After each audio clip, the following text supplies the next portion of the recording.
Ja začnem najpálčivejším, a to je napríklad migrácia a riešenie migračného problému, kde sa práve pod rúškom pseudo z humanity a solidarity jednoducho vpúšťala do Európy vlna ekonomických migrantov a častokrát nazvem to aj ľudí, ktorí jednoducho nemali úprimný záujem sa tu udomácniť a zakoreniť, ale jednoducho chceli len využiť ekonomický systém.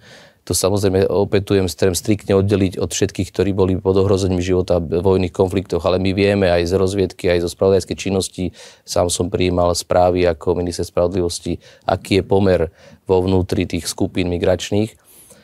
Musíme vnímať, že tu jednoducho my sme živili obrovskú vlnu šedej, a nie že šedej, podzemnej ekonomiky, zakázanej ekonomiky v nelegálnej migrácii. My máme, a to hovorí OSN, to nehovorím ja, sú vyššie čísla, sa dosahujú na čiernom trhu z obchodu s ľuďmi a pri migrácii pomaly ako s narkotikami alebo pri obchode so zbraňami.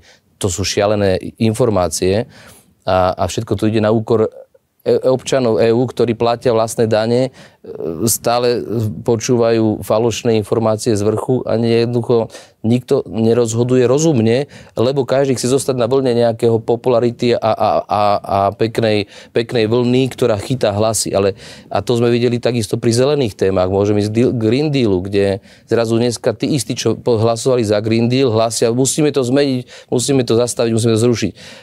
Ako máte dôverovať stranám, ktoré takto neudržateľne robia politiku, ktorá nie je zakorenená? A preto som ja hrdý aj na KDH, kde naši poslanci kontinuálne hlasovali či už proti výstrelkom migračným, či už proti Green Dealu a návrhom. Pričom keď si vezmete hlasovania zástupcov strany Smer alebo Progresívneho Slovenska, tie sú zrkadlovo rovnaké. Čiže tam nevidíte rozdiel v politikách. A tu doma sa budeme prekárať. Čiže treba si hovoriť jednoducho pravdu. Volič by mal vedieť pravdu. Bohužiaľ, to, čo vám dnes hovorím, slovenskí voliči nevedia. Ani to Sú rovnaké a navyše doma sa deklaruje niečo úplne iné ako presne tak, jeden sa za to hanbí, rozumie Smer, čiže zatlka, vypúšťa zo všetkej komunikácie, ako pani Beňová hlasovala, aké mali pozície a zrazu dneska otáčajú a zrazu sú konzervatívnou stranou. Keď si vezmete ich hlasovania, nelíšia sa od Progresívneho Slovenska. A Progresívne Slovensko na druhej strane sa to nehanbí, to im ide zase k úcti. Lebo ja zase hovorím, aký máš názor, tak ho povedz a stoj si za ním aj o 10 rokov. Aj s tým, že priznáš chybu.